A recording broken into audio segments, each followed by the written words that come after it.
Quand comme au temps jadis, les esclavagistes surgissent pour nous imposer un imposteur. Quand comme hier l'apartheid. Ayant attentivement écouté le porte-parole de ses hôtes, comme le veut la coutume, le président prend la parole. Traditionnellement lié au peuple acquié, il passe en revue son histoire personnelle et celle de son ancien parti, le Front populaire ivoirien, avec ce peuple qui lui voue une fidélité hors norme. L'occasion lui permet de revenir sur son histoire personnelle avec le doyen Yanon Yapo, un excellent homme de droit, fils de la région.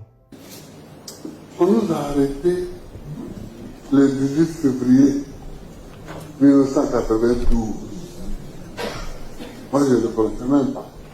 Et les dossiers sont arrivés à son niveau. Parce que quand on nous a condamnés à 2 ans d'emprisonnement en première instance, c'est arrivé à la cour d'appel et c'est lui qui présidait la cour d'appel. Il a vu ce que tout le monde voyait. Ça, il n'y avait rien dans le dossier. Merci, Président. Merci, Président, pour ton courage. Merci pour ton courage. Et puis bon.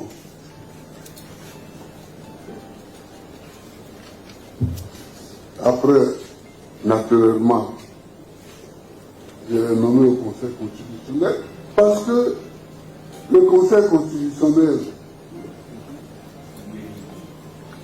il ne faut pas, pour moi,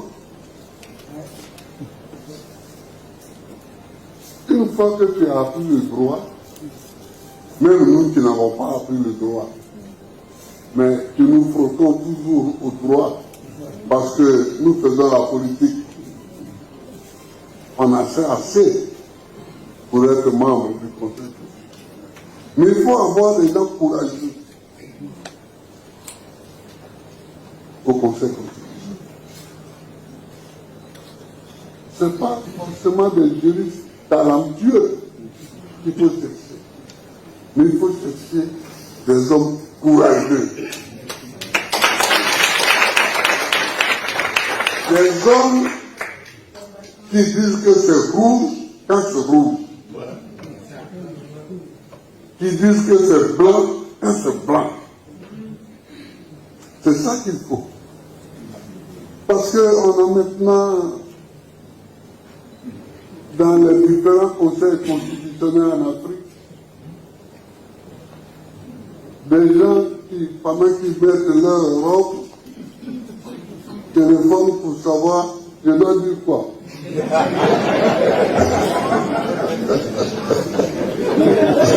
Je dois dire quoi. Bon, ça, ce n'est plus un conseil constitutionnel. Ce n'est plus une justice. Donc, c'est pour son courage. Et je le nomme membre du conseil constitutionnel. Après un temps de causerie familiale, le président du PPACI revient sur la situation des prisonniers politiques et militaires qui constitue l'un de ses combats du moment. Une crise éclate. Depuis 2001, une rébellion s'attaque à la Côte d'Ivoire. Et vous voulez que les militaires restent les bras croisés? Leur métier, c'est quoi? C'est de défendre l'intégrité du territoire ivoirien. Des assorts qui sont encore. C'est ça qui est la question. D'où ça sort qui sont encore en prison. C'est qu'on avait d'autres raisons pour les mettre en prison.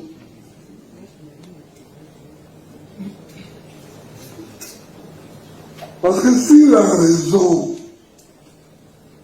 c'est que Gbagbo est au pouvoir et qu'il donne des mauvais ordres aux soldats, dès que Gbagbo est libéré, acquitté, pour innocents ceux à qui il aurait donné des mauvaises ordres, qui n'ont plus de raison d'être là. Et ça, je le répète, depuis que je suis sorti de prison.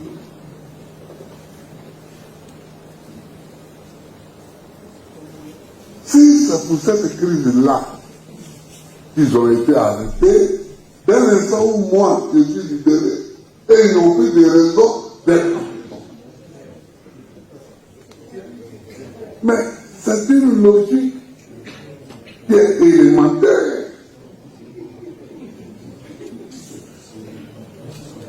Sauf si on a d'autres idées. Sauf si on a d'autres idées. D'amputer l'armée de ses meilleurs éléments. Par exemple. Avant de prendre congé de ses visiteurs, le président les rassure de sa prochaine visite dans leur région après celle qu'il rendra au peuple ouai. Ces visiteurs ne sont pas venus les mains vides. Ils ont offert plusieurs présents en nature et en espèces à leur hôte pour le purifier et le réarmer moralement comme cela se fait en pareille circonstance. À la fin de la rencontre, des participants se prononcent au micro de PPACI TV. Et je suis vraiment très heureuse d'être là, de l'avoir écouté. L'écouter pour moi c'est toujours une passion. Et je remercie Dieu de l'avoir encore parmi nous, après tout ce qu'il a subi à la CPI. Et je rends grâce à Dieu vraiment. Je suis heureuse d'avoir été là. Je suis très content. Je suis très content. Le président est encore ensemble et nous sommes prêts à le soutenir dans la lutte. On voulait voir le président Gbagbo à la vie. Il est vraiment arrivé. Nous sommes contents et ça nous réjouit vraiment. Vraiment, je suis vraiment en joie. Je suis contente. Je ne savais pas aujourd'hui, je ne savais pas que Laurent Gbagbo allait être ici. Aujourd'hui, là, je suis venu le voir, l'attendre. Je l'ai entendu parler. Vraiment, je suis en joie. La manière je m'en vais à la maison, je vais avec la joie que je n'ai jamais vue. Conformément à un calendrier qui sera arrêté et rendu public, le président du PPACI ira dire merci aux populations de l'armée pour leur indéfectible soutien.